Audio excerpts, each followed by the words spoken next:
ओम सत्यं परम धीमहि। ओम सत्यं परम धीमहि। ओम सत्यं परम धीमहि। ओम सत्यं परम धीमहि। ओम सत्यं परम धीमहि।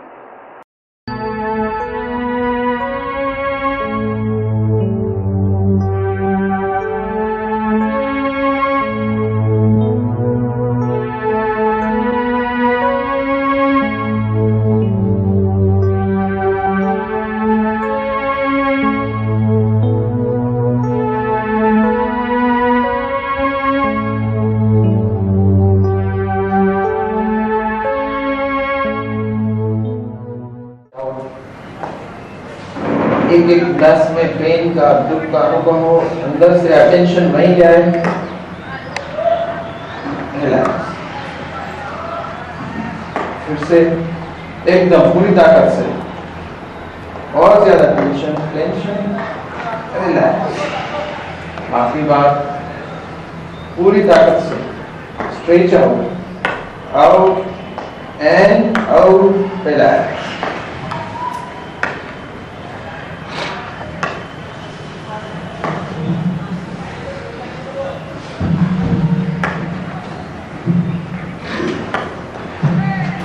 राइट लेग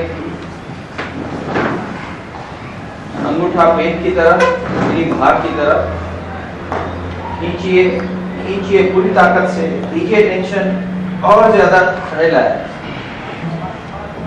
फिर से एकदम पूरी ताकत से खींचिए, दीजिए टेंशन, पुल रिलैक्स।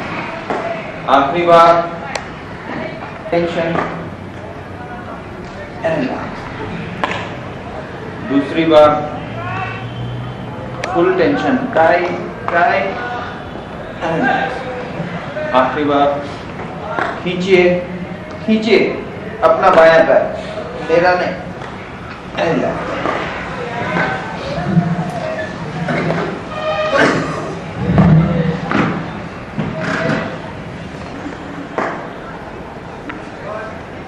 रिलैक्स। आखिरी बार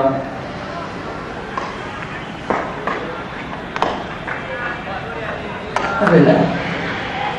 पेट, स्टमक, पहले सांस लीजिए, सांस निकालिए।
पेट के ऊपर।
Exhale slowly,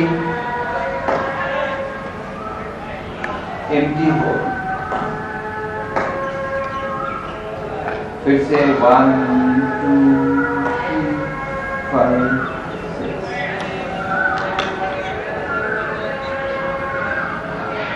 Exhale slowly,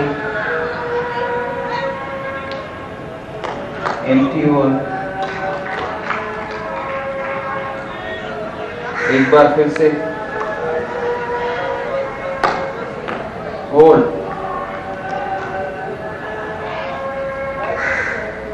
Excel slowly,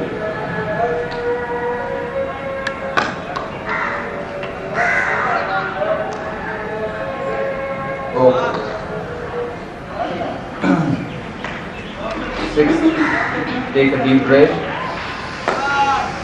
lock the chin. Now try to swallow.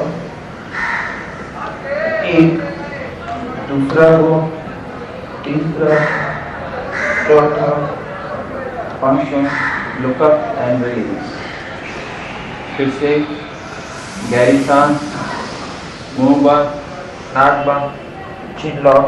Now try to swallow. एक, दूसरा हो, तीसरा, चौथा, पांचवा, गर्दन ऊपर, सांस. एक बार और प्लीज, गहरी सांस, मुंह बंद, नाक बंद, चिन लॉक.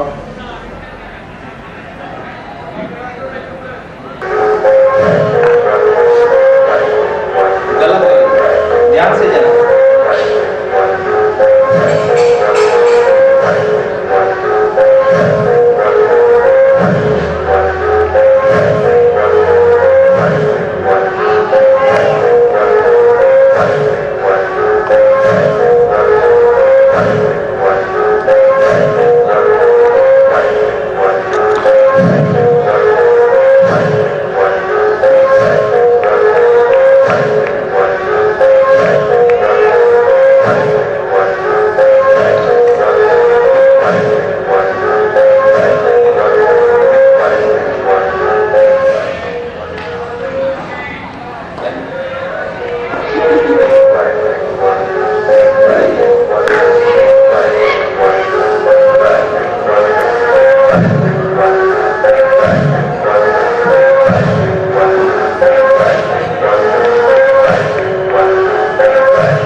हम कल पूछ रहे थे कि आज हम वापस जाएंगे पूना से, मुझे पता चल गया, मैंने कहा यहाँ का गैस्ट्रो ऑयल फेमस है। सुबह सुबह लोग आते हैं, कितना भी बोलो, स्माइल यहाँ बहुत महंगी है, टैक्स लगता है, बहुत सीरियस सब्जेक्ट बना दिया है। और अगर उनको हंसना हो तो सरदार जी के जोक्स के सिवाय हंस ही नहीं सकते।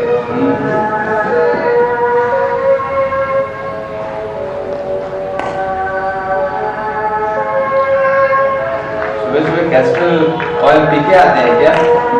इतना सीरियस क्यों?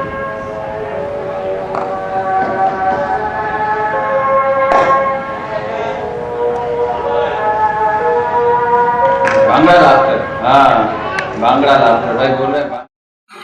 Good morning. We'll take the next two slokas. Anye cha bhavah shura madarte tyat jivitaha nana shastra praharanaha sarve yuddha visharadaha aparyaptam tadasmakam balam bhishmabhirakshitam पर्याप्तं त्विदमेतेषां बलं भीमाभिरक्षितम्. And many others, all ready to die for my sake, all armed, all skilled in war. Yet our army seems the weaker though commanded by Bhishma. Their army seems the stronger though commanded by Bhima. Anye means और भी है. Duryodhan talked about the warriors. In his camp he told Dronacharya, his guru, for your information, let me mention the warriors in our camp. And he took the names of some warriors which we have seen till now.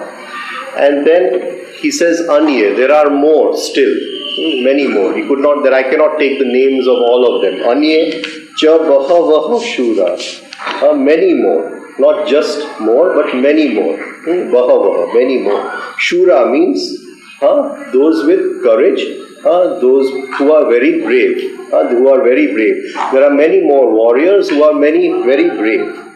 Mother te tyakta jivitaha, who for my sake are willing to lay down their lives. जो मेरे लिए अपना जीवन त्याग देना तैयार है. त्यक्त जीविताः नाना शस्त्र. They are experts in many weapons, in the use of all the weapons of warfare. Nana shastra, in many weapons. Prahar naha, they can attack with the use of many weapons. With the use of many weapons, prahar kar sakta hai, attack kar sakta hai. Sarve yuddha visharadaha. All of them are experts in warfare. Now, before we go into who are these, let us just try to visualize what the chit is. How does the inner mechanism work? A scientist has many instruments in his laboratory by which he works. Similarly, the body-brain system has 3 instruments. These instruments are called the manas, the ahankar and the buddhi. The manas, the ego and the intelligence. These are 3 instruments. These are not energies. They work through energy. They work through prana. It is prana which makes them work. Now, prana makes them work, but they cannot just work by prana. They need something else, and that is the ray of the divine. The ray of the divine is attention. Attention flows through the buddhi It flows through the ahankar, it flows through the manas. Now, how do these work is one of the deepest sciences or the deepest secrets of all spiritual searches. That how do these inner instruments work? Similarly, we have outer instruments, the 5 sense organs and the 5 organs of action. The outer instruments, the inner instruments. These are instruments which the divine fragment uses. The divine fragment has come into Bhubhuva Swaha, into this universe to experience. But he cannot experience directly. He can send his ray to experience. That ray is attention. But he can only experience through some instruments. So he is given these instruments. And he uses these instruments to experience. Now, what are these instruments? How they work? Our country has gone into these secrets very deeply, and out of this research which was done over here, 6 systems of darshan were born. These are not religions. The function of attention is to see, to observe. That is the function of attention. When the attention observes through the instruments, then what is being observed is being experienced by the divine. But what goes into this process of observation, Is the observation happening in a right manner or not? Is it a pure observation or not? So, to go into that, these 6 systems of darshan, the oldest being Sankhya, then Nyaya, Vaisheshik, Purva Mimamsa, Uttara Mimamsa, and Yoga. These are the 6 darshans. And these are 6 scientific systems which tell you that the attention is coming out of these instruments, and what is it seeing? There is just slight difference. So let us try to understand today how this inner functioning happens. It is very interesting, but you will have to pay attention properly. Right? Somebody was asking me, please explain what is tanmatra. Now, what is it that I see? Supposing I say I am seeing this book, what is it that I see? What goes in? The eyes connect with the book. But what am I seeing inside? Am I really seeing the book? So that attention flows through 3 instruments. The grossest instrument is the brain. But we don't talk about the brain. We talk about a little subtle instrument called the manas. The manas is the astral brain. The manas is connected with the 5 senses. It goes out through the 5 senses. The manas is molecular. It can take any shape. It can become anything. Molecular water is molecular. It is a molecule of hydrogen and oxygen. So you put water into this glass, it takes the shape of the glass. You put water in any vessel, it takes the shape. Similarly, the manas is molecular. It takes the shape of. This taking the shape of in yoga is called sarupyam vritti, sarupyam itaratra. The manas goes out and takes the shape of whatever is. So I say I am seeing this book. The manas flows out through the eyes and takes the shape of this book. It becomes this book, and it takes it back inside the body-brain system, and it vibrates this book as per the original inside. This vibration which I am seeing, which I am experiencing inside, is not the original book. It is the manas which has gone out, taken the shape of, and is vibrating inside. This vibration which is created inside in yoga is called as vritti. Vritti means that which goes round, which whirls round a center. which vibrates according to the original. It is the duplicate copy of that which is seen outside. So the Rishi is saying, the Darshan is saying that whatever we are experiencing outside, we live under the illusion that it is outside, but what is being experienced is really inside. Now supposing I go to a laboratory and I want to have a blood report. So what do? I give all the blood of the body? It's not needed. He'll say, I just need one drop to decide what is needed. Similarly, the manas does not need the whole book. To take inside, it does not need the whole book. Now what is this book made of? This book is made of 5 tattvas. The Panch Mahabhut. It is made of 5 tattvas. If I ask a scientist, he'll say it's made of paper. It is made of paper has atoms or hydrocarbons inside.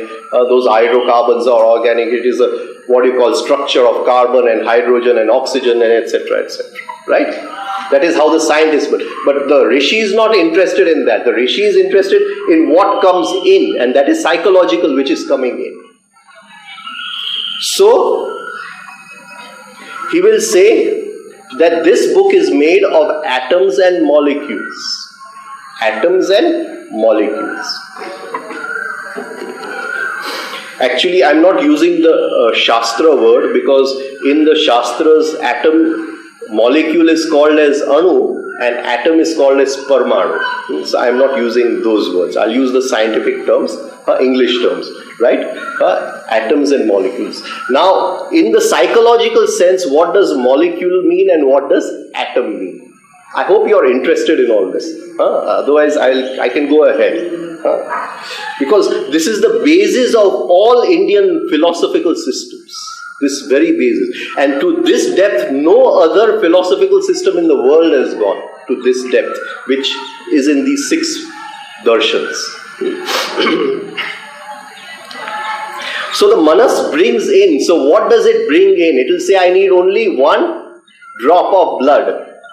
To create the figure of the book inside, I need only 1 drop of blood. That 1 drop of blood is a molecule. That molecule is an arrangement of the 5 atoms.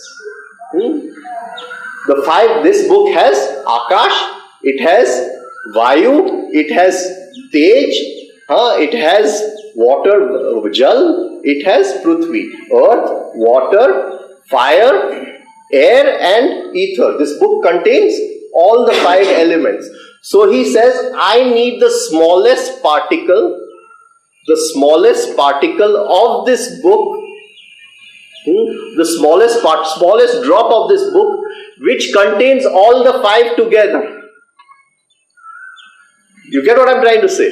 Now, if this is broken down further, then it will break down into Prithvi alag, earth is separate, water is separate, then it is no longer a molecule. If I break down hydrogen and oxygen, then it's hydrogen and oxygen. It is no longer water. You get what I'm trying to say? So what is that smallest part of water needed to keep hydrogen and oxygen together? That is called as a molecule. Right? It is called as a molecule. Similarly, what is that smallest part of this book needed to create the whole book? Means the 5 elements are together. That the manas brings in. This is called as atom or, it is called as molecule or anu. Now, then what does the manas do inside? The manas has brought this inside, and the manas has to divide this. Because this contains all the 5 elements, the manas has to divide it. And the manas is made of the 5 chakras. It is made of the 5 chakras.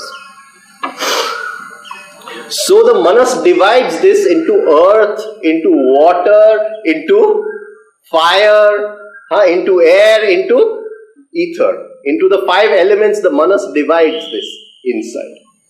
Again, to divide it, does it need the whole molecule? It does not need the Whole molecule. It needs the smallest part of what can remain as an atom of earth. So again it will divide that into the 5 and it will give all the possibilities of the 5. I've given this blood into the laboratory and what all is possible, whether I have cholesterol or whether I have sugar or whether there's TB in my blood or whether the laboratory analyzer, now they have huge analyzers in the laboratory, you put the blood in one side and everything is analyzed and comes out on the other side, right? So it analyzes everything. The manas is an analyzer. It takes from outside, brings inside and analyzes everything. Okay, what is this I have seen outside? And this is happening at speeds which are much faster than the speed of light. We cannot imagine at what speeds this is happening. Otherwise we'll start wondering when does it have the time to do all this, right? So first it takes out the molecule, 5 elements together, then within the molecule it divides all the 5 elements and makes all the possibilities. Earth has this, we've gone into all that. Earth has this possibility, water has this possibility, this has all the possibilities. Now it takes all this inside and it gives it to the ahankar. The next instrument is the ahankar, the ego. He takes all this. The manas is not allowed to decide anything. His job is only to bring in and to analyze. This in the Shastra is called as Sankalpa Vikalpa. Sankalpa Vikalpa. It goes out and analyzes. Now it takes all this and goes to the ahankar, and the ahankar has to taste everything. It has to taste everything. Like Shabri tasted the board. It has to taste everything. It has to decide which of all these experiences which have come inside, which present this book, so many experiences have come inside. It has to take. Now, how does the ahankar taste? How does the ego taste? So, what will it say? That these are the 5 tattvas. These are what it has done. It has divided that molecule into the 5 tattvas. So, it will take now the smallest part of earth tattva and give it to the ahankar. Ahankar will put it on its tongue. He say, okay, the smell is good. The support is good, the resistance is this. You see, these are all, it will say that the ahankar will taste all this. For the ahankar to taste all this, again, from that whole, atom or the atom of that element, it does not need the whole atom. It needs just a small string of hair to taste. That small string of hair which is needed for the ahankar to taste, for the ego to taste, is called tan matra, the merest measure. Matra means measure, tan means smallest, the smallest measure. So the ahankar will take the tan matra of Prithvi, the earth element, the tan matra of the water element, the tan matra of and it will taste everything and it will decide, okay, this is all the possibilities, and it will take all that and give it to the buddhi inside. The buddhi has light, but the light is not its own light. The light belongs to the divine fragment inside. So the buddhi will throw light on all these possibilities, and it will say, okay, out of all these possibilities, I want to read this book. I have been attracted to this book, I want to read this book. Or it may say, okay, this book is going to fetch a handsome profit, I want to sell this book. Or it'll say, this book is useless, let me tear it up. It can, so many things. The buddhi will throw light, and out of all that the ahankar has tasted and presented, it will decide that this has to be done. It will give the order to the ahankar.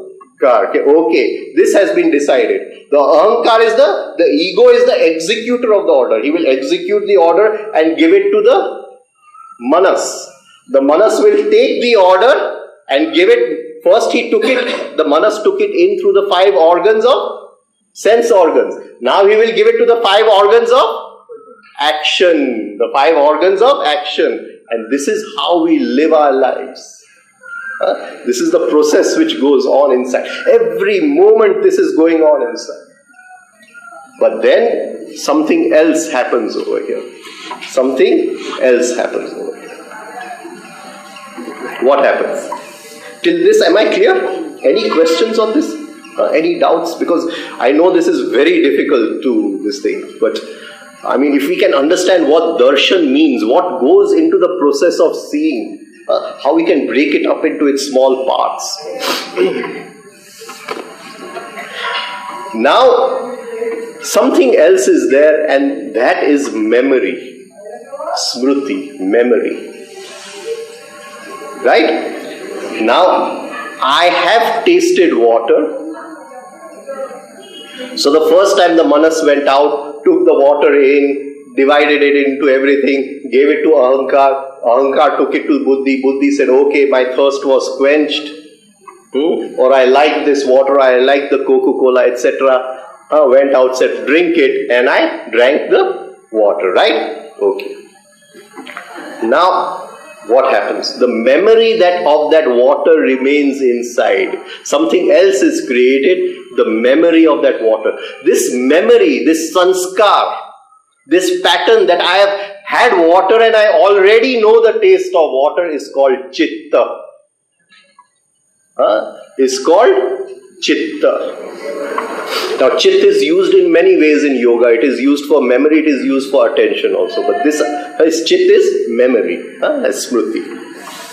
Now what will happen? Let us go into the same thing again, the same process.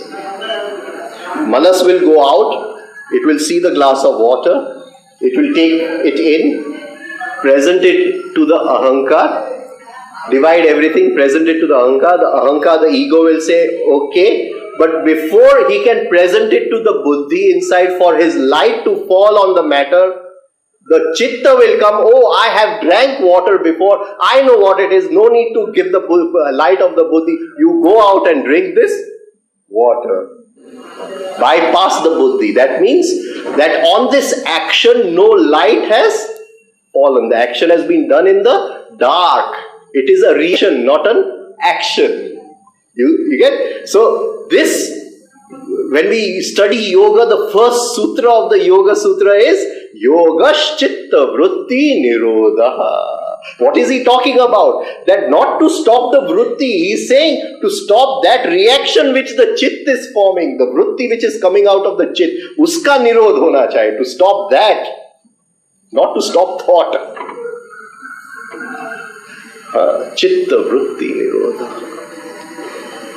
This is how the inner instruments are working. And this chit is a repository. It is not just an ordinary library. It is a repository. It contains all our experiences even before man was on the earth. Everything, every experience is lying there in the chitta. And because that chitta is working all the time as reaction, there is no light in our lives. Our eyes are open, but we are totally blind. We live in a dark room, and the whole life we are groping about in the dark room. And we don't know that this light is there. So the first thing we do is slowly to stop the reaction of the chitta. As the reaction of the chitta calms down, yoga chitta vritti nirodha, it calms down, then the light of the buddhi slowly enters our lives. I mean, we must experience this light. The light of intelligence comes into our lives. And then we say that where is this light coming from? What is the source of this light? And we turn inwards, we sense the source of this light. The source of the light is just behind the buddhi, and that is the divine fragment. But first, we don't even know that the light is there. Now, this is the inner working of the inner instruments. Have I been clear?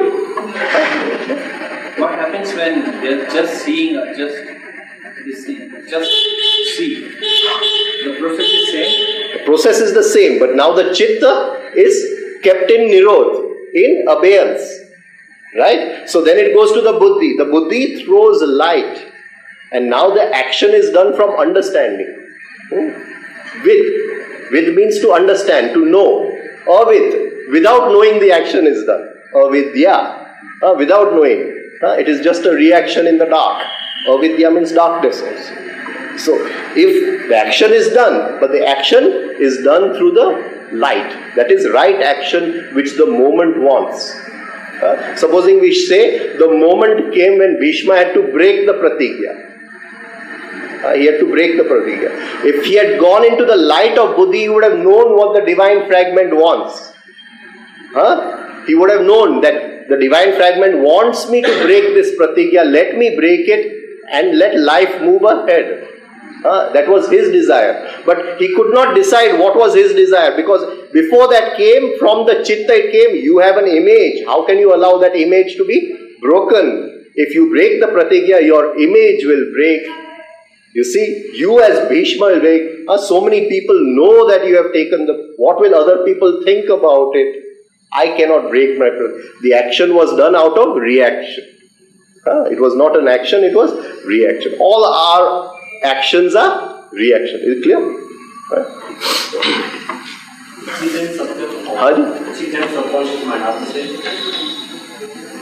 The subconscious and unconscious, they are the same. Chitta. There are two paths. One is natural and one is conditioned. Let me go into it. We have mentioned it. Let us go into it. See, when Purush and Prakriti divided, that is, Prakriti came out of Purush.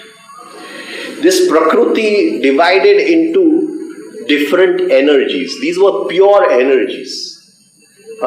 This is our nature, our basic nature as Prakriti. The divine divided into energy and the seer. It divided into that. And these energies divided into many different energies. These energies, we worship them as Matrika. As Matrika, right? I'll say my Kul Mata is this energy, and my Kul Mata, you get what I'm trying to say? Is that energy. These are the basic energies of life, which the first original energy divided into. You see? क्या कुल माता बोलता है क्या उसको? कुल देवी. It is called the Kul Devi. This is that energy.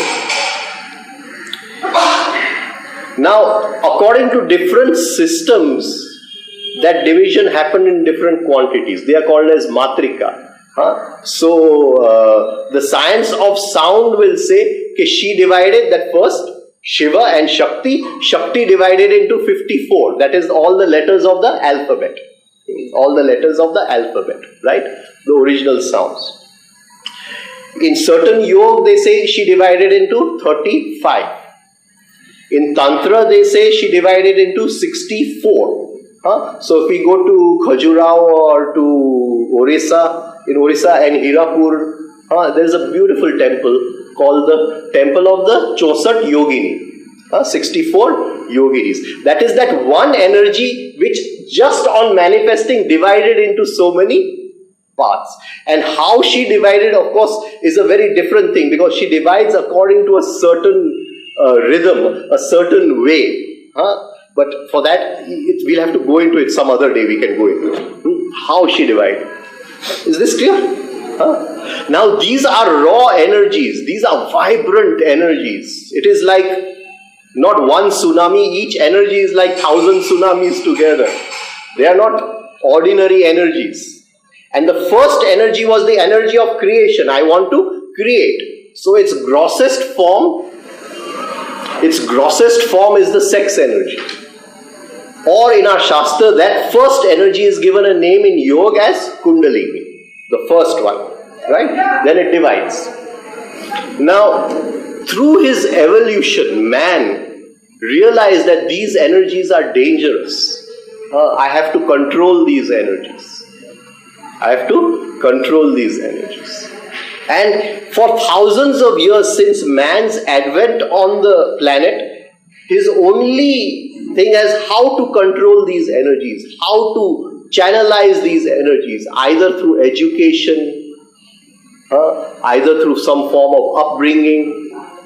This channelizing of those energies, not allowing those energies to work in their raw form, is called culture, is called education, right, is called conditioning.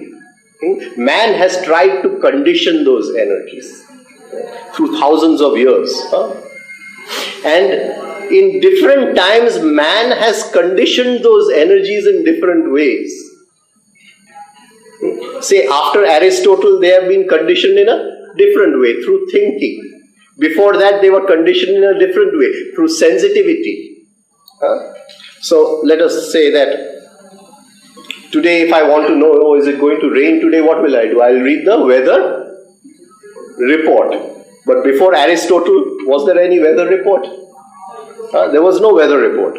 Before Aristotle, he would say, okay, this wind has changed direction from here to here. I sense this wind is a little wet. It is coming by 12 o'clock, by afternoon, when the sun reaches here, it must rain. So there was thought, but that thought was more of a sensitive type of thought. Now, because of the advent of logic and deductive logic and inductive logic, the way of conditioning those energies has changed.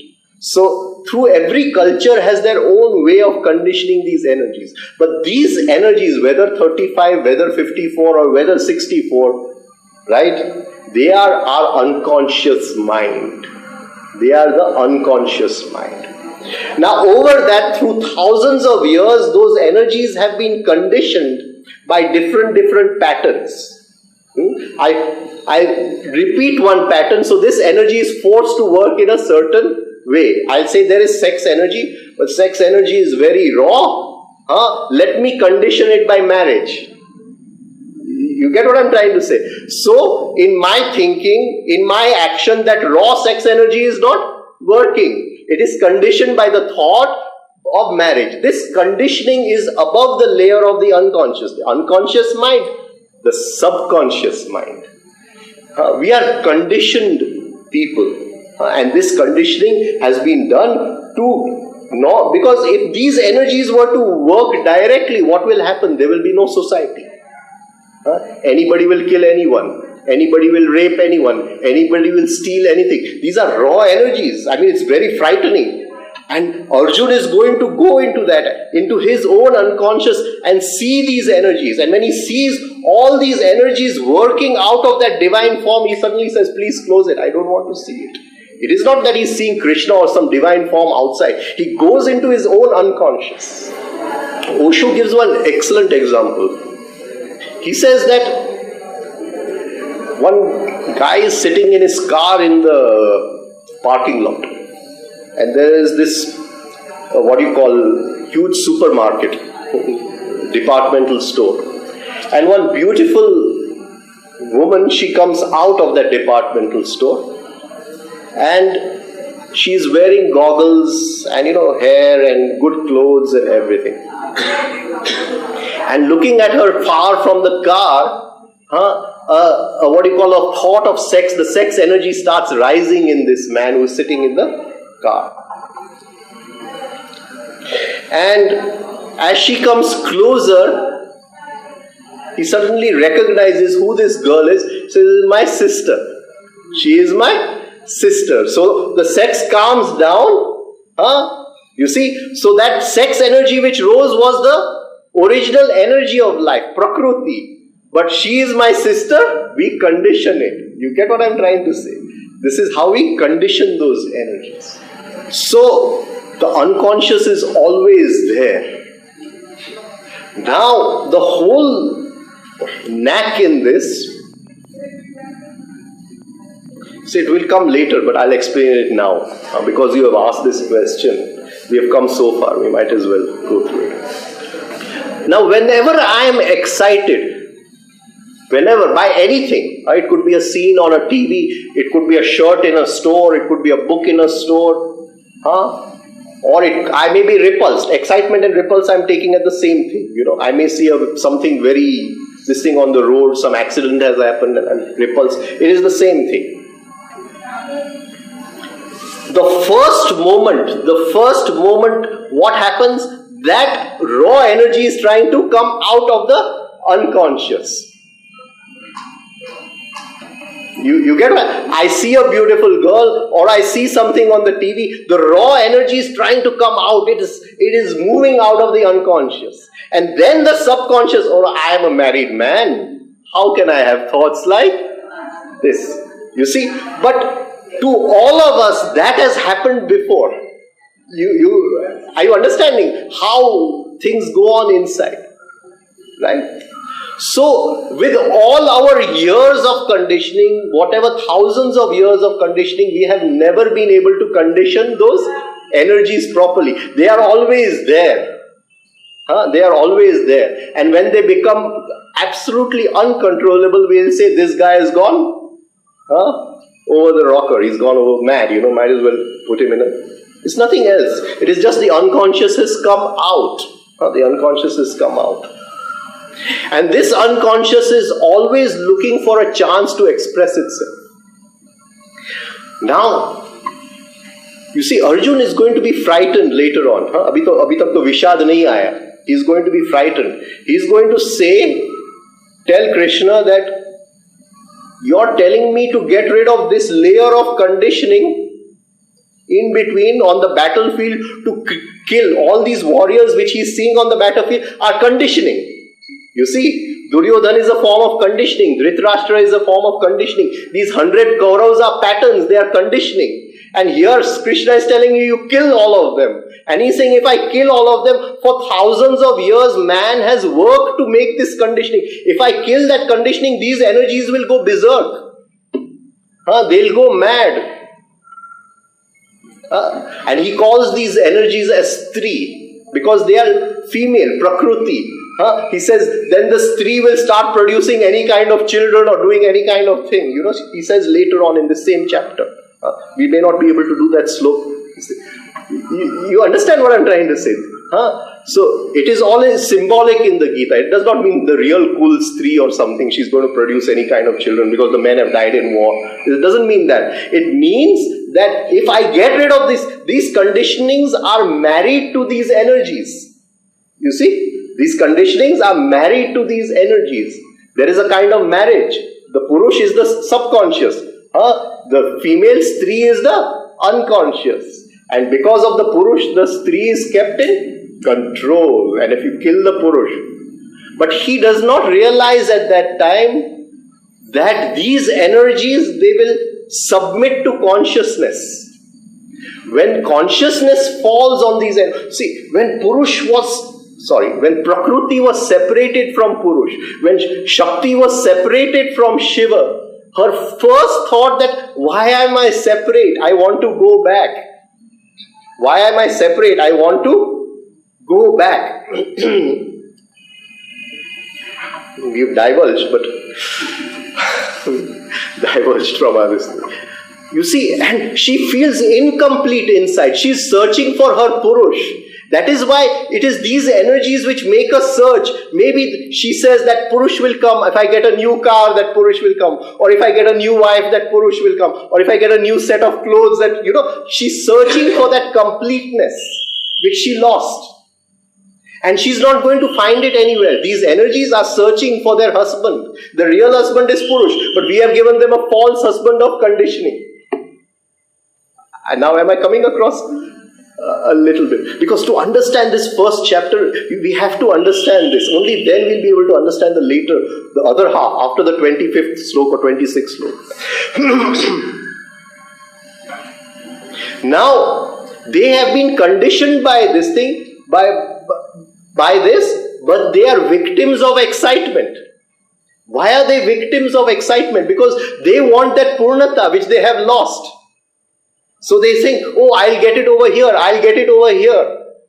So these 64 energies are lying in our subconscious mind, and they're always wanting to go back to their original husband, but they can't go back. And because of that, our whole lives, the attention is lost in excitement. Because they can get excited at any time. So now, supposing the conditioning goes away, then what will happen? What will happen? Now let's try to take it in another way. You've heard the story of Narkasur. Right? Narkasur. Let us try to go into each experience as male and female. Each experience as male and female. Supposing I say these are very good glasses, right? And I'm touching these glasses with my hand, and I say, oh, these are very smooth and I like these glasses. So there is a feeling of smoothness, right? But because they are very good glasses, my attention is excited, and I say, I want these glasses. Now, I bring in consciousness into the thing, so then the attention is not excited. What happens? When I bring in consciousness, I say these are very smooth, but I am enjoying the sensitivity of smoothness. It does not matter whether I get the glasses or not, but I am enjoying the sensitivity of smoothness. Okay, now that is one. Now I'll take this, I'll say this is very colorful. This is very colorful. So again my attention is excited by the color inside, and I say, oh, I want this book. This is a very nice book. It could be anything. A good pant, good shirt, whatever. I say, I want this. So that is excitement. My attention has been seduced by excitement. But I see this, I say the colors are very beautiful, and I sense through my eyes the sensitivity of color, and I am taking in that sensitivity. Now comes the difficult part. This is one experience, this is another experience. So this is one stree, this is another stree. But the feeling of sensitivity, is it the same in both? There is sensitivity of this, and there is sensitivity of this. But the joy of sensitivity is the same in both. You get what I'm trying to say? Now, both of these, they give me a good experience. But this may be full of bitter water, some medicine or something, right? So I take this. So I'll say I don't like it, right? I don't like it. But if I'm sensitive, if there is sensitivity of the bitterness, then there is joy in that sensitivity, just to sense it. You get what I'm trying to say? So the bitter taste is separate, but the sensitivity of the bitter and the sensitivity of the good both are same. Like that in Gudi Padwa, we eat that kadwa pan, and if we enjoy it, is it like that? Anything we enjoy. No, after eating that pan, if you take the plain water, that plain water tastes sweet. That is the sensitivity. What I'm trying to say, in all experiences, there is one changing factor and one unchangeable factor. But that unchangeable factor we will only experience if the attention goes inside into sensitivity. Just now it goes into excitement. So we think everything is giving a different experience. See, I go to see the movie James Bond, and I'm very excited. I like the movie. So there is a sensitivity of it. That is one experience. But I say, oh, today I've got so much work, I cannot see the movie. So there is another sensitivity of not going to see the movie. What I'm trying to say, this experience of sensitivity is the same, whether I went or I did not go. But these are two different experiences, going and not going. Am I clear? Am I clear? So that which is common in all is Krishna, that is sensitivity. That is common in all. Whatever the experience, the outside experience keeps on changing. But the common experience in all is Krishna, and that is sensitivity. But we don't live in sensitivity. There is no Krishna there. There is excitement. So with that outside experience, the attention also gets trapped and changes. Am I now little clear? Right? Now, how many experiences can we have? How many experiences can we have? Right? We can have 16,100. 16,100, right? And These experiences are female because they are different. This is different, this is different, that going to the movie was different, not going to the movie was... These are all different experiences, 16,100. And they are all trapped in the prison of excitement by Narkasur. Excitement is Narkasur, Narak. Excitement leads to Narak. If I drink today 1 glass of wine, then tomorrow I have to drink 2 glasses. So I'm going deeper into the Narak. If today I see a good movie, tomorrow I have to see a better movie. The excitement leads to more excitement, and slowly sensitivity dies completely, because then the sense, I may live to be 70 years, but by 50 I'm dead. The sense organs are dead because they become victims of excitement. You get it? That is Narkasur. So Narkasur has trapped these 16,100 queens, you see, in excitement. That is Narkasur. So now you bring in sensitivity. You bring in sensitivity. Now you say, I don't want excitement. Sensitivity is the same. It is Krishna. He kills Narkasur. Then what to do with the 16,100 queens? They marry Krishna. So if those raw energies of life, if sensitivity is brought in, then they calm down. No need of any conditioning. No need of any conditioning. If Krishna is there, they will immediately surrender to him, because they want to go back to that divine fragment, to that divinity inside. That is their basic urge, but this Arjun cannot see. He cannot see. He thinks by killing this conditioning, I will kill all the joys of life. No, I'm not killing the joys of life. Am I now coming across what I'm trying to say? So Krishna kills Narkasur. These 16,100 are married to him. That means inside is the experience of sensitivity, which is the same all the time. Right? But that does not mean the experiences of life do not change. Every moment life changes. But the sensitivity is the same, Krishna. And life changes. It is these 16,000 queens, Radhe Krishna. This is called the dance of Radhe Krishna. The dance of Radhe Krishna. Not just... Have I come across? And from that sensitivity, as we go deeper and deeper, one day is pure sensitivity of the soul. And then the 16,100 will become 35 and they'll dissolve. But what I'm trying to say is, minute consciousness comes into our lives, all the, this energy, if she is let loose, she will do this and she will do that, and sex energy, it is not possible because she surrenders to consciousness. She is looking for that consciousness. She has been separated from that consciousness. There is no need to control her through conditioning. Then if all the conditioning dies, there is no need of all this culture and education and everything. You're free. I'll give another example which Osho gives. One robber came to Nagarjuna. Nagarjuna was a big Buddhist master.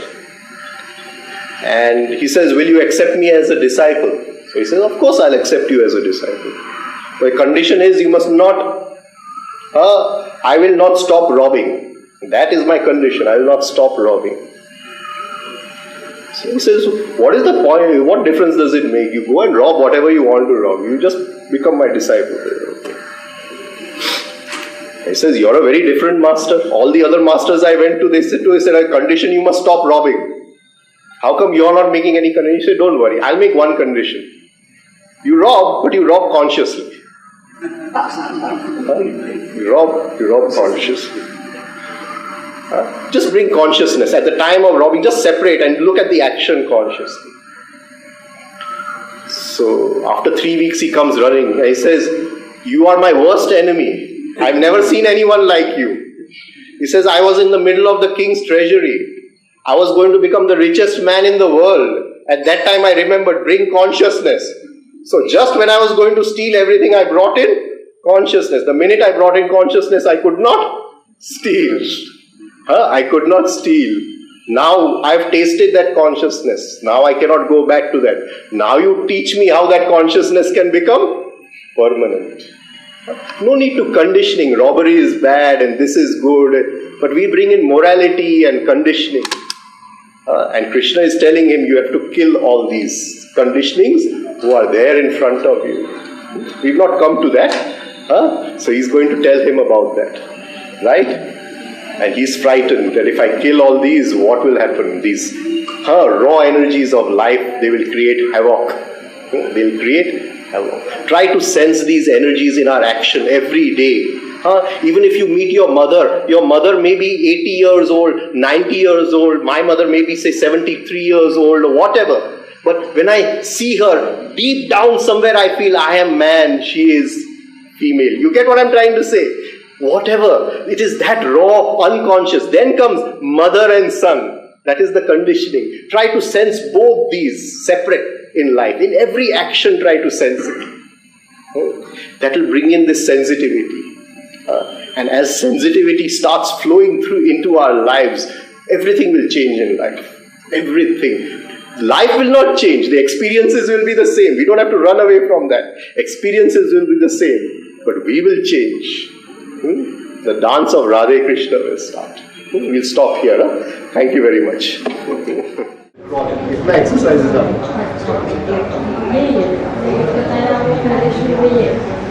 Hold like this. And go.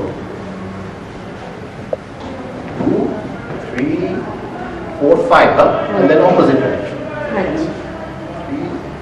4, 5. And then we'll crawl. Minute बहादुर थोड़ा अंदर से करो inhale slowly exhale without bending the knees try to get more just remain there om sahavatu sahav gunatu sahaviyam karvavahai tejasvinam vaditamastu ma vikishavahai om shanti shanti shanti. Let Almighty Master all of us together. Let Master say all of us together. Let us put our efforts together. Let the learning of all of us be luminous. Let us not hate each other. Let there be peace in our heart, mind and body. Om Shanti, Shanti, Shanti. Open the arms, feel your own legs, the earth. Slowly feel your legs.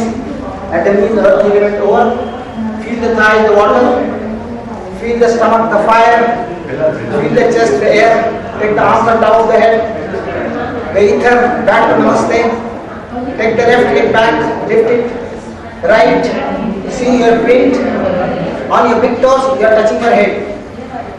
The mantra for the Surya. Heya sada savitrumandalamadzyavarti Narayana sarasya sanasanti vishtaha Keyurvan makarkundalavan kiriti Hari hiranmaya vapu dhrita shankha chakraha. When I am reciting the mantra, we exhale actually. Exhale by mouth. Om Ram Mitraya Namaha. Inhale 1. Exhale 2. At the corner of the towel. Inhale left leg back. Another leg back. Hold better. Exhale 5. Touch your forehead at the toe. Spring. Inhale 6. Exhale 7. Same leg forward. Inhale 8. Exhale 9. Inhale. Om Hrim Rave Namaha. Inhale. Exhale. Right leg. Left leg. Exhale. Inhale. Exhale. Inhale. Exhale. Inhale. Om Rum Suryaya Namaha. Inhale. Exhale. Inhale.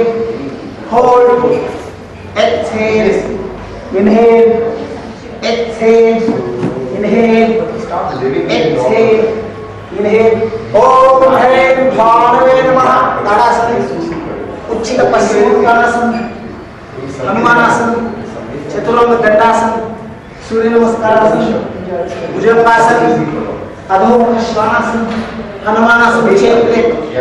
Uchchita Paschimottanasana. Inhale. Om Bhrav Khadaya Namaha. Inhale. Hold. Exhale. Inhale. Exhale. Inhale. Exhale. Om Rah Ushnave Namaha. exhale, inhale, hold, exhale, inhale, exhale, inhale, exhale halfway. Om Ram Hiranyagarbhaya Namaha. Inhale, hold, exhale, inhale, exhale, inhale, exhale. Om Hrim Mariche Namaha. Exhale, right, left, exhale, inhale, exhale, inhale. Om Rum Adityaya Namaha. Hold. Inhale. Inhale. Om Hem Savitre Namaha. Inhale. Hold. Exhale. Inhale. Exhale. Inhale. Exhale. Om Ram Arkaya Namaha.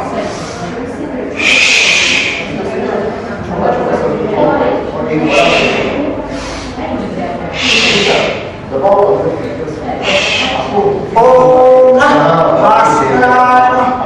Inhale, exhale, hold, exhale, inhale, exhale, inhale. Last. Om Ravri Namo Sri Savita Surya.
Good evening.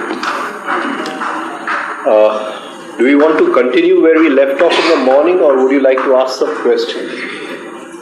This being the last session, would you like to ask some questions? Are there any questions? Or shall we continue? Continue? Okay. So we said that there are other warriors who have come to help Duryodhana. And he says these warriors have come to lay down their lives for him. Now, who is living in this body-brain system? At any one time, can we say it's the same person who's living inside? just because I have a name called Rajen, is it the same guy who's living inside over there? Or does he keep on changing? And I live under this illusion all the time that it's the same person. And there are different persons who have come, to help Duryodhana, and they've come with different ideas. They have different motives. Some of them have come with some kind of temptation, that they'll get some reward. Now, just see some reward, right? Supposing I am moving down the road and I see a board somewhere, that 50% off. Then is it the guy who was moving down the road who left home, or does some other guy come and take hold? This is like a hotel.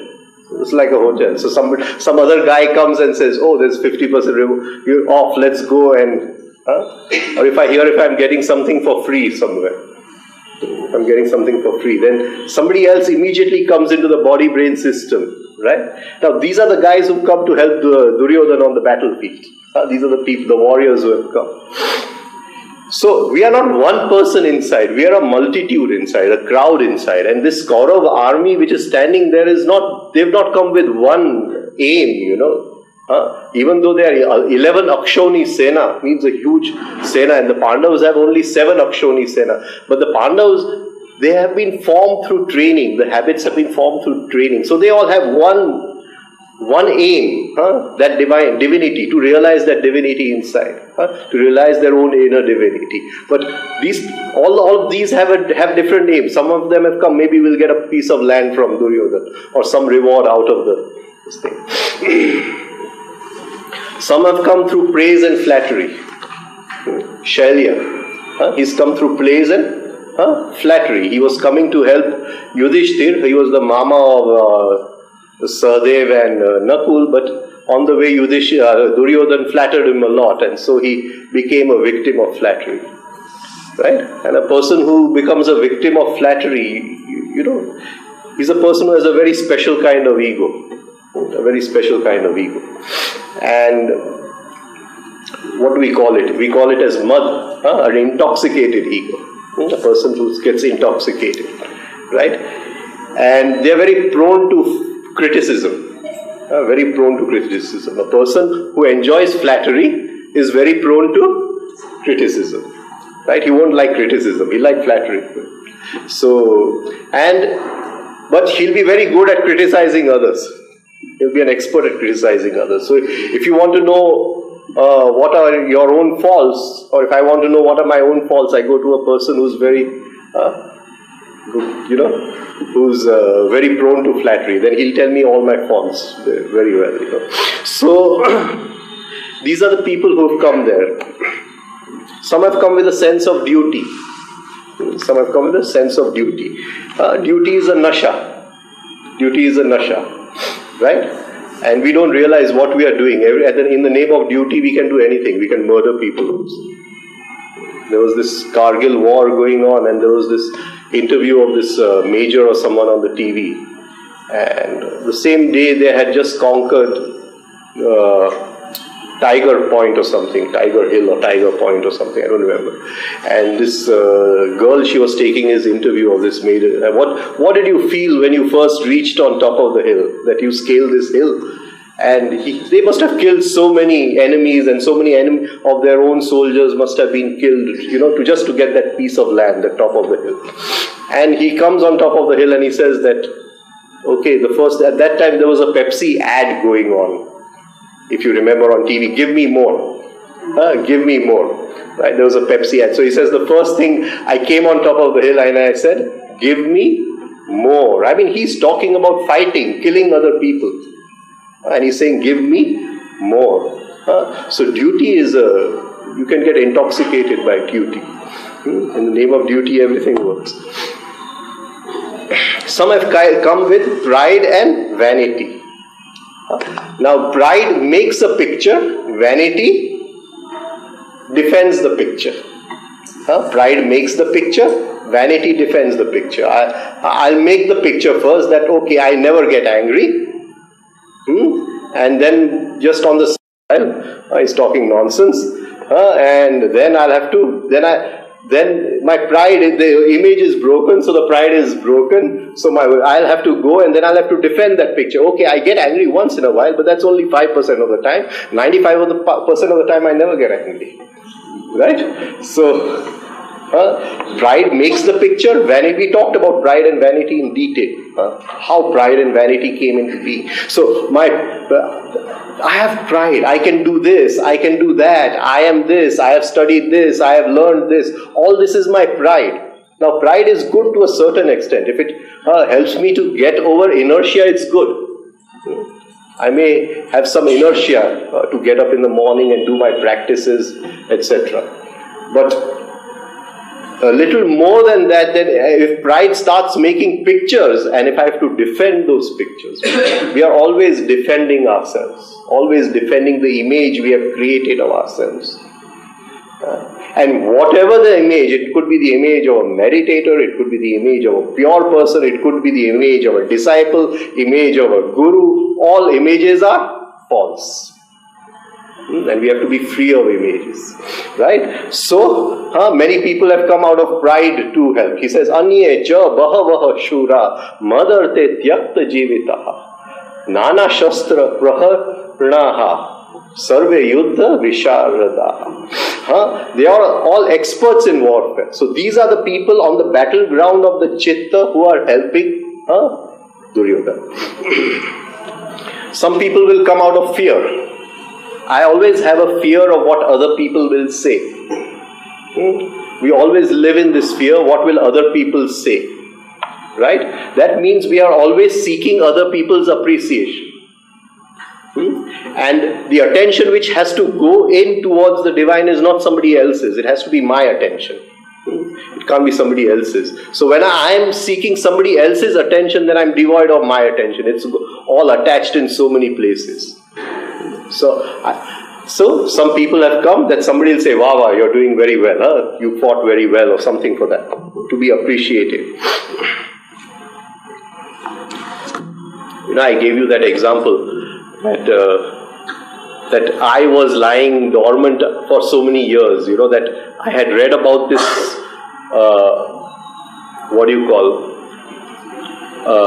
course on drum and geometry.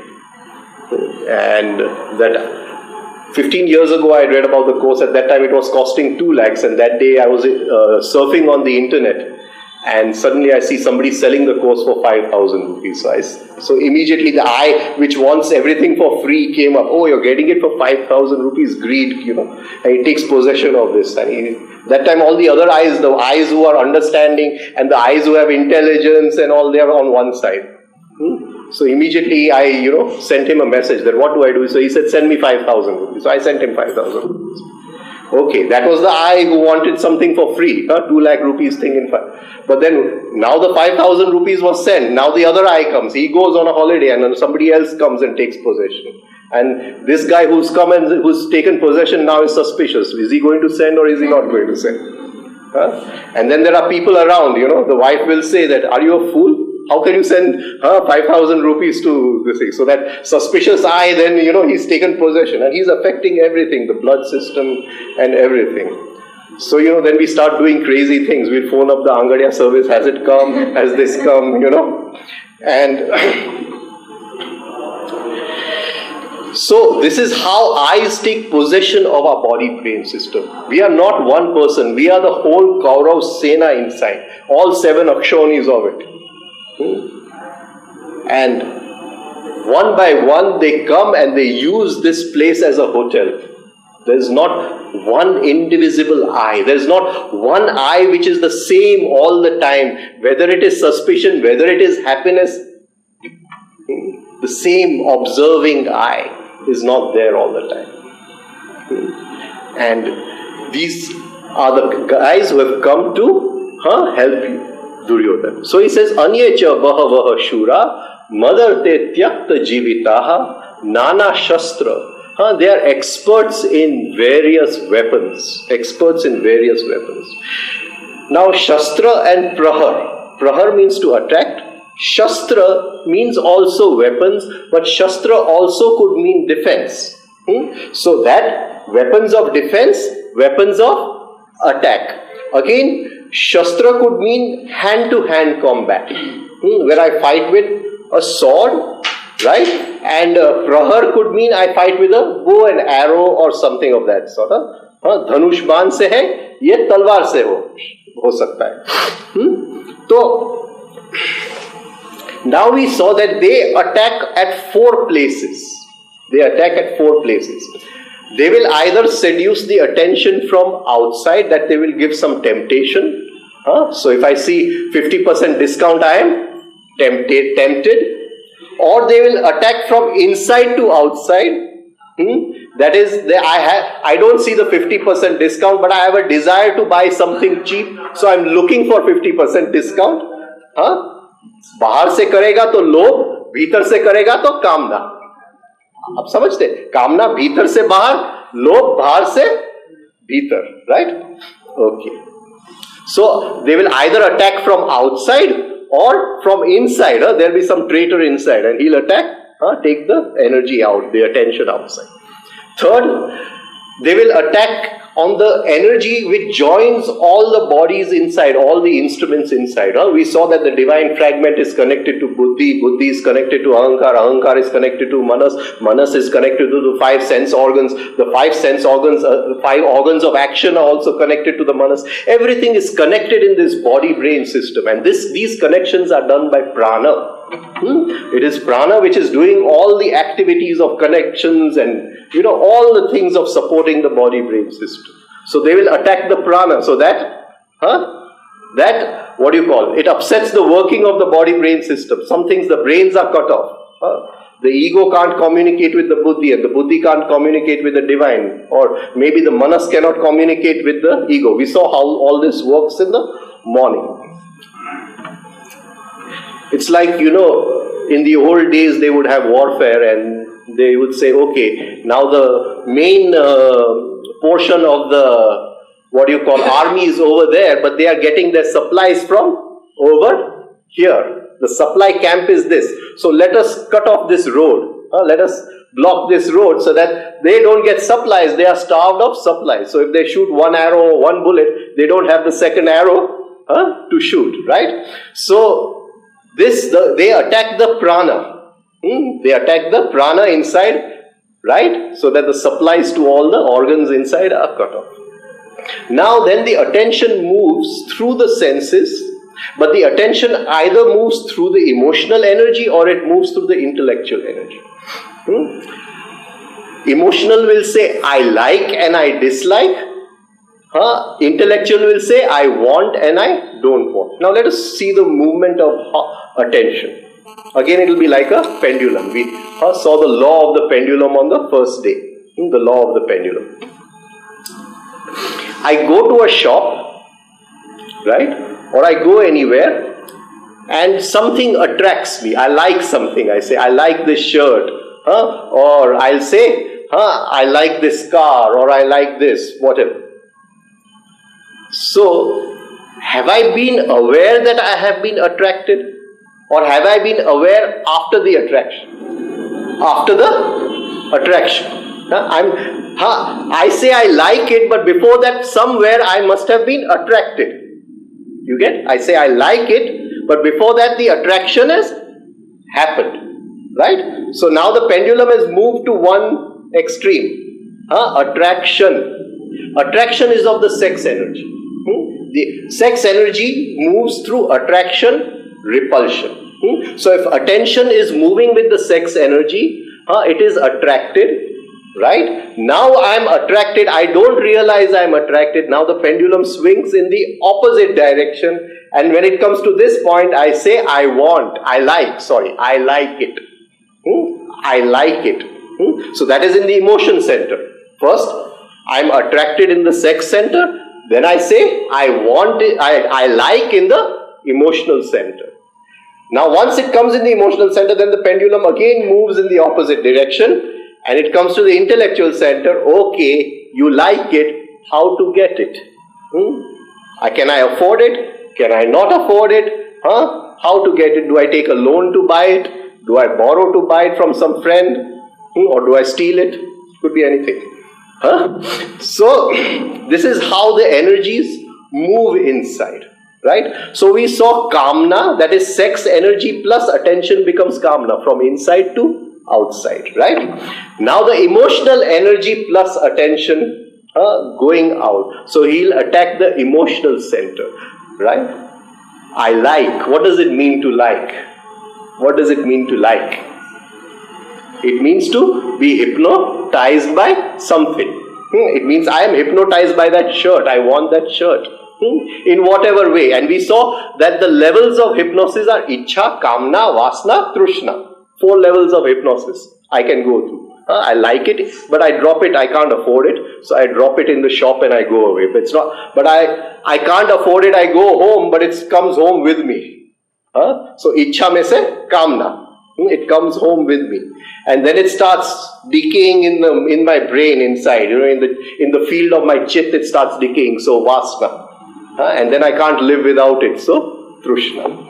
Right? These are the 4 levels of that. So, through the emotions, I say I like and I dislike. Never work with the sex energy. Never work. Whoever is teaching Kundalini Yoga or whatever yoga is the most dangerous thing to teach. Right? Always work with the emotional energy. Don't bother about when I got attracted. That is working with Kundalini. Start working with why do I like and dislike. Aap samajhte hain? What do you call it in Hindi? In Gujarati we call it gamo angamo. What do you call it in Hindi? What do you call it? Pasand aaya. Pasand aaya? Nahi pasand aaya. Pasand aaya nahi. You see, every pasand or nahi pasand, like and dislike is a form of hypnosis. I am in sleep, psychological sleep. Try to work with that, because with everything we like and dislike, I may come to this chair and immediately either I don't like this chair and I like this chair, so I have to change the chairs. Right? Everywhere there is like and dislike. I may say I like this mic and I don't like this mic. And it just happens so automatically. I may like you, I may dislike you. Yeah? Everywhere, and so automatically it is happening all the time. The minute like dislike happens and it is moving towards want, not want, come in the middle and stop that pendulum. Try to be free of that hypnosis of like and dislike. So like and dislike is hypnosis, it is moha. Moha. So when the emotional, I say I've fallen in love. One girl has hypnotized me. I've fallen in love, right? Moha. Life is imagination, fact and reality. Fact is that which comes in relation to the 5 senses. Imagination is what I see through the 5 senses. Not what comes in relation, but what I see. Right? And reality is something very far away. We don't even relate to facts. We always relate to imagination, because when I fall in love, that like-dislike has become so powerful that everything about that girl is the best in the world. What do they say? Majnu ko dekhne ke liye Layla ki aankhein chahiye. Of course, after Layla and Majnu, if they got married, what happened, we don't know. Right? But till then. So, work on like-dislikes. At every like-dislike, we are going to sleep and we are looking for awareness. The best thing is to work on like-dislike. Why do I like-dislike? And never let it come out over here. I don't like this or I like this. Then you become a victim. And this is the only way to work. Don't think sitting in meditation you'll be free of like-dislike. They just become subtle inside. You have to live it. Every moment keep on living it. Why do I like-dislike? Why do I like? And be free from those like-dislikes. One day, whether it is like or dislike, suddenly the inner experience of I in both will be the same. Then nothing can deviate you. Then you can work with attraction. What is sex energy? What is Kundalini? Now we are ready to work with that. But before that, before working with our likes and dislikes, we'll work with Kundalini, we'll create some imbalance inside and misuse of God knows what kind of powers we'll do. So don't do all that. Right. So then the last one works in the brain, with the energy of the brain, with the intellectual energy. The intellect weighs. It is there, it is not there. What we call as Vivek. But this is not Vivek. Vivek is something totally different. This is jealousy. This is jealousy. He has, I don't have. Just see this. I mean, it is something which I am weighing. I am saying, God has created an injustice with me, given to him, whilst I deserved more than him, right? It's actually the opposite. It's actually the opposite. The thing is, we can't see reality. That is the problem. If even we had one glimpse, one, small experience of awakening, we'll realize that we have got much more than we can ever ask for. Already got it now, at this very moment, in whatever way we are. Whether we are earning 100 rupees a month or 1,000 rupees a month. We already have much more than we deserve. But we can't see that because we always feel somebody else has more. And there is, now, if we take Yoganand, Yoganand has mentioned all the warriors. He has mentioned all the warriors. And I'll just take the names in short, which he has mentioned. The one who taps from outside to inside is Bhagavad. Bhagavad is a friend of Pandu, right? And he's a friend of Pandu, but he has gone on the side of the Kauravas because Duryodhana has made some promise to him. So he has gone for greed. Greed, we have seen, it attracts from outside to inside. Greed. Now, it's very significant because greed is, we have seen, is in the Mooladhara. Greed is in the Mooladhara. Power of attraction is in Mooladhara. And when I attaches to attraction, it becomes greed. Okay. Now, Mooladhara, the symbol for Mooladhara is an elephant.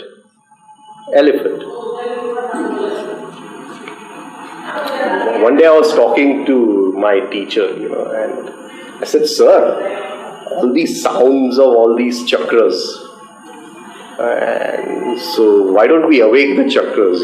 As it is, a student is always stupid. He can ask any question. So at that time we never realized so many things. So, but it's fun. That innocence never comes back again. That to be just an ordinary disciple and to sit at the master's feet and to sense him and feel him and do the small things and ask stupid questions. Somehow I feel those were such good days, or such beautiful days. Anyway, so I said that, sir, if this Mooladhara, it has a Naad and I want to awaken the Mooladhara, so every morning I'll get up in the morning and I'll say LAM, Lam, Lam, Lam, Lam and Mooladhara. Pale malum che कि આ મૂલાધાર કસાથી જાગે? Yes, sir, tell me. So he said, Lam, it is the sound of the elephant. That is why the symbol of the elephant, of how to say Lam, is given over there. So then he took out the sound, it was a deadly sound. Of course, I cannot say it exactly the way he said it. But he took out the sound and he said it should go like that, the screaming of an elephant. Then the Mooladhara, he said, if you do for 200 janmas, Lam, Lam, Lam, nothing is going to happen over there. Right? So, Bhagavad had an elephant and the name of the elephant was Supratik. Achachin, a good omen. Right? Supratik. And he used to run mad amongst the Pandav army and kill all the Pandav soldiers. Eventually, Bhim had to kill the elephant. All this is very symbolic. So when maybe someday we can go even deeper into the Mahabharata, it's very, very symbolic all this. But he had the Shakti of Vishnu. It was called Vaishnav Astra. Now this is very, very important because everybody says get rid of greed, get rid of greed. Detach the I from greed. Please do not get rid of greed. Separate the I, become the observer. Why do we not get rid of greed? Because have you felt greed? Can we remember one moment of greed inside? Lobh. When I'm earning so much money, can you feel that inner sensitivity which comes with it? Do you understand what I'm trying to say? There's a kind of rust of life. There's a kind of enjoyment in, accumulating money. Supposing I suddenly get so much, there's a kind of enjoyment which comes. You know what? Am I coming across? Have you felt it? Suddenly we get that enjoyment is important. It's only because it is negative. If it is made positive, it is that Vishnu Astra. Right? So that has to be taken away. So if you just suppress greed, there's no point in doing. And so separate the I from greed. Observe greed. Greed contains the law of gravitation, the law of pull, Mooladhar, Prithvi Tattva. It pulls.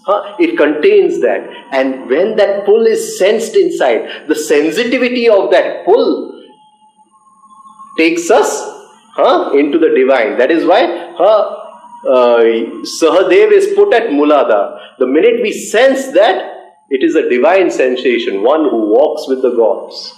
Right?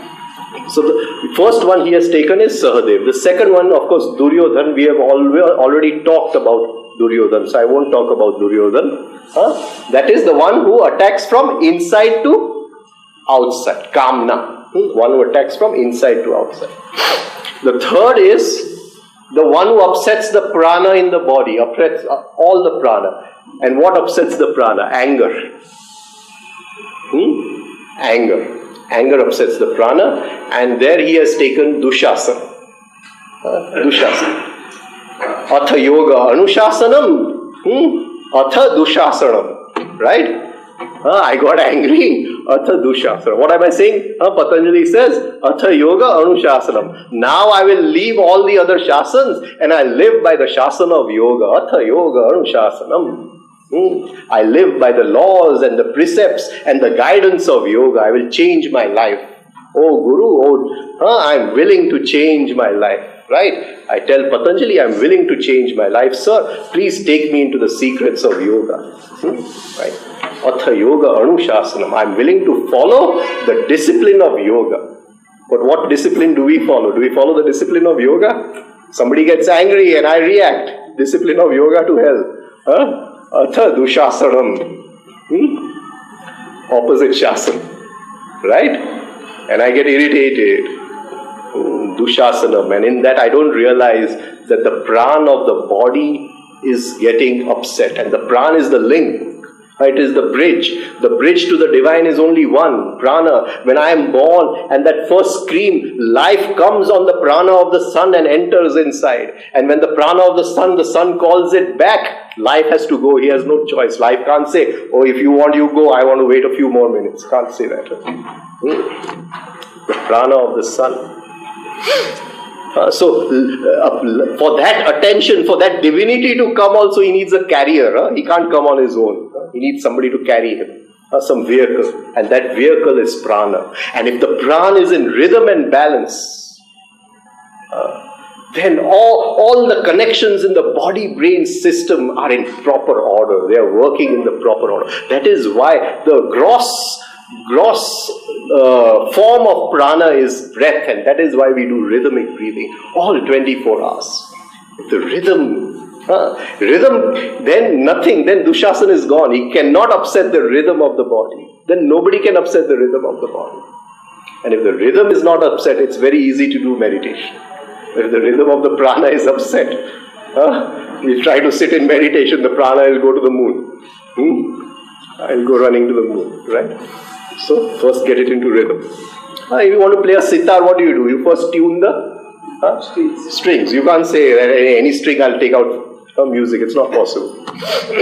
So, rhythmic breathing is tuning up the system. Creating the foundation for everything.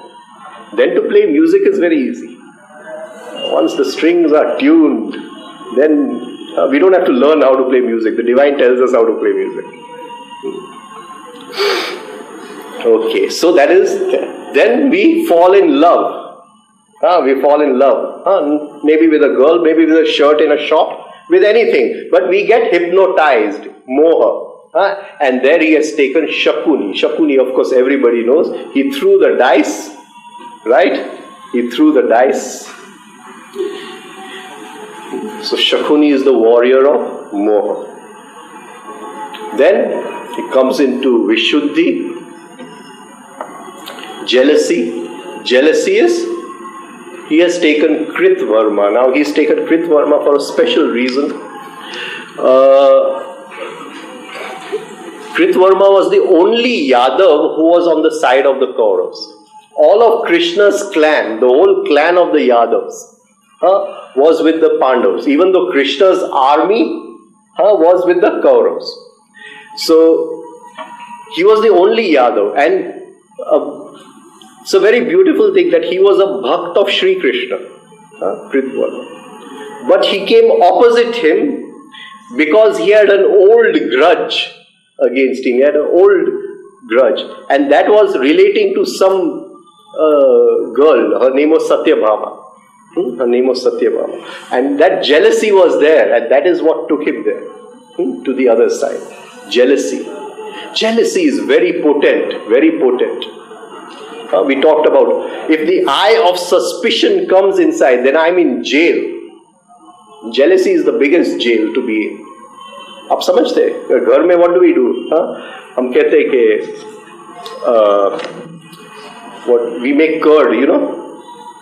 We make curd. So how do we make curd? There's a whole this thing vessel of milk, and we put one drop of curd into that, and it becomes curd. आप समझते हैं? We Gujarati we call it medwan. I don't know what we call it. This thing. Jamun. Now just see how jealousy works. It's beautiful. You see, I've lived with this girl for a number of years. She's my wife, this and that and all that. So then we've had so many happy memories. We must have gone to so many hill stations in Rome, so that, you know, and all those happy memories. Then one day I see her, she's talking to that person. And jealousy comes in. Jealousy comes in. Now the minute jealousy comes in, till yesterday, you know, her walk was beautiful, her clothes were beautiful, everything was beautiful. The minute jealousy comes in, there's something wrong with her walking. Something is going on in her mind. Definitely something is going on in her mind. Jealousy comes in. So, jealousy ruins everything. Now what will happen? So many years of good memory we have had together. But that one drop of jealousy curd, and all that milk will become curd. All those years, she definitely did something wrong. Even when she was in the hill station 5 years ago. At that time also I felt it, but I didn't realize it till now. You get what I'm saying? Jealousy is a deadly thing. It's a deadly poison to be in. So the minute we sense jealousy inside, get rid of it quickly. Start observing it. And it's very good to observe jealousy, because our best friend on the path is our own conscience. And we don't have a conscience just now. We don't even know what conscience means, what Vivek means. He's our best friend. And we are waiting. He's buried somewhere deep down inside. And that Vivek, he has to be brought out onto the surface. He has to be dug up. The gold has to be dug out of the mine, you know. He's deep down inside. And jealousy is a very potent instrument, because I'm seeing that, you know, it is there, something is wrong there. So the minute I turn it into a positive thing, that which is hidden deep inside me starts coming to the surface. Don't think we have Vivek. Vivek means to see everything as whole. Totally whole. What we have just now is a slight form of intelligence. See, try to sense inside. that be sure that I see a movie on the TV and there is a love scene on the screen and there is a sex scene there. Do I get even this much excited or not? And everybody will say, yes, there is some movement of energy inside. I do get excited. Right? Okay. That means that Kam Vasana is lying deep down inside of me. Now this is one thing. Now, tomorrow he'll come and tell me that, this girl is like that. Right? She is going around with so many men. Okay? This girl is like that. So I'll immediately become holier than thou. She's going around with so many men. This is not done. On the path, definitely it's not done. Right? Okay? At that time, if there is Vivek inside, Vivek, he'll say, hang on a minute, don't say those words. Last night when you were watching TV, you had the same thought in your mind. You are no different from her. Please do not tell her anything. This is Vivek. You get what I'm trying to say? See, all mothers see their children through the mother's eyes. So their son can do no fault. Of course, others' children always, they are at fault. So, when you're seeing the other son, we never see that our son is doing the same thing. It's absolutely the same thing. All children do the same thing. So, our whole movement in life is that when we walk through life, one side of us is totally, the ugly side of us, the dark side of us is totally hidden from us. I may be talking now about all big philosophy, but when I'm talking, this dark side is totally hidden. So also I feel that, okay, maybe I'm experiencing all these things I'm talking about. Right? But that dark side is hidden. And that must be in front of us. Then it is Vivek. Then it is whole, holistic.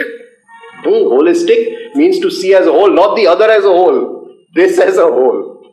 Right? To see that as a whole. That I'm telling him that you are getting angry. But immediately the Vivek will come inside. Oh, hang on, sir. You have got irritated so many times. You have no right to tell anybody why are you getting angry.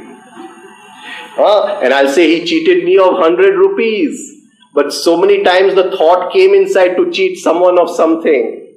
And that Vivek will come. If he's taken it, maybe it's his 100 rupees. Don't bother about it. He's not cheated you in any way. The thoughts of cheating have always occupied your mind. To be able to see both sides of us. We cannot see both sides of us. And this is very dreadful to see both sides. It's very dreadful. It needs a lot of courage inside all this. Because our seen side is only so much and the unseen side is so much. And when that dark side, suddenly the light of consciousness starts going into that dark side. It's a very painful thing. We cannot imagine what we are. We are worse than the worst criminals in the worst jails. What to say?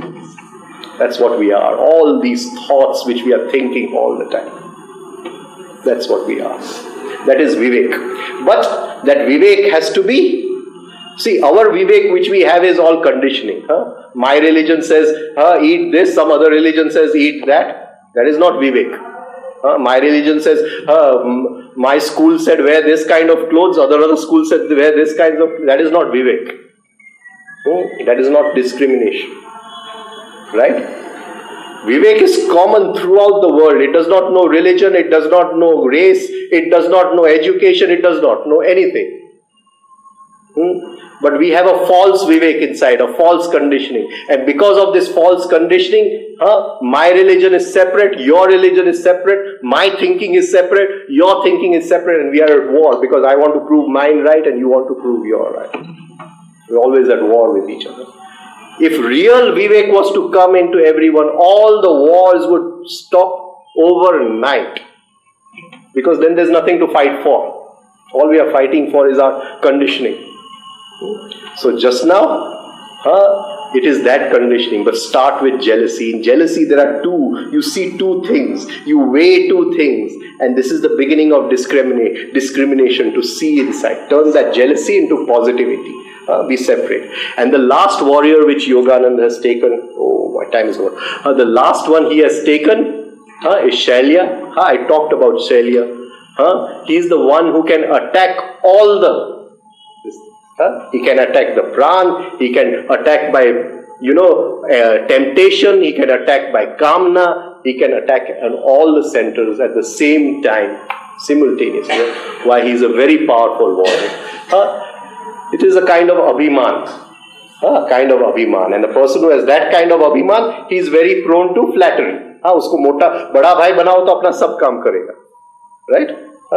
So it's a form of abhiman. So Duryodhan sat waiting for him on the road, took care of him for 3 days, took him from the Pandav camp into his camp. But Yudhishthir was very clever. He said, Abhiman to hai? I mean, there is that kind of, he feels he's some big ego, he's full of egoism, but that kind of egoism is very good at criticizing another person. So he said, okay, you've gone on the other side, but one day Karna is going to come to fight against Arjun. You keep on criticizing Karna. At that time, he used the same, another characteristic of the same abhiman, the same egoism.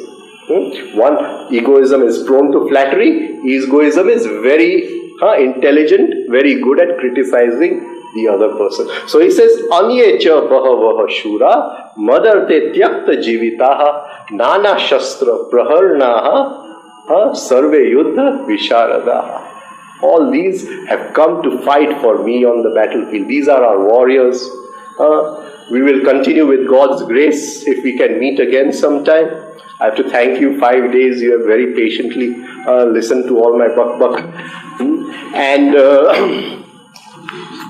try to see this army within ourselves as we relate with our wives, with our husbands, with our children, with our friends. Don't run away from relationships. Go into them, move into relationships, try to relate, and then see how the jealousy is working, and how the irritation is working, and how the anger is working. And life is a joy. Once we start observing this battlefield, and when the eyes separate slowly and the rays of the first light of consciousness enters the life, it's so much of a joy. Then we are in no hurry that all this should go away. Let the battle continue. It makes no difference because we are enjoying it so much. And it does not matter how much money we have or how much we don't have. The whole idea is to be free in life. Whether we have money, we also have to be free. If we don't have money, also we have to be free. Freedom is not a question of having or not having. Freedom is in spite of having and not having. Right?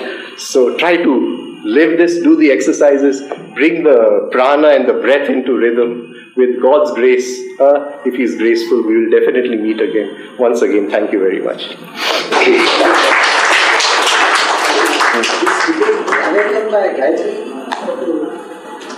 Gayatri is a method, but we have to start living. That is because in Gayatri is a good ceremony, especially people go to bed. Right. But two things: to say the Gayatri and to live the Gayatri. Live the Gayatri more important. Right. Live the Gayatri. Right.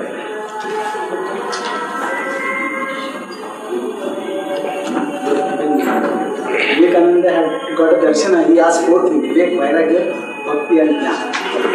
Vivek is very deadly. It's very painful. Very, very painful.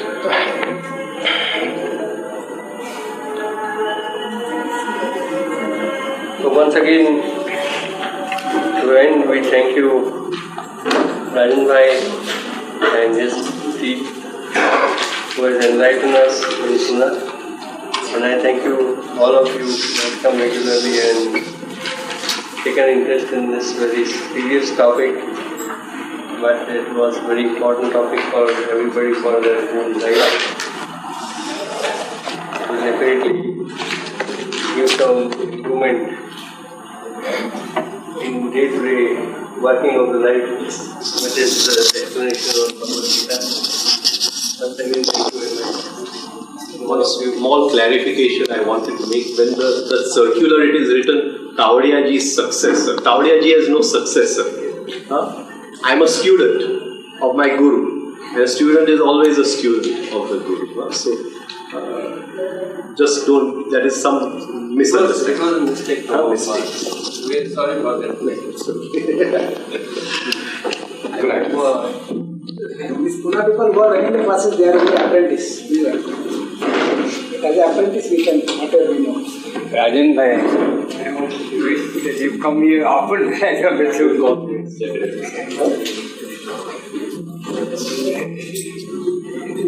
bishop.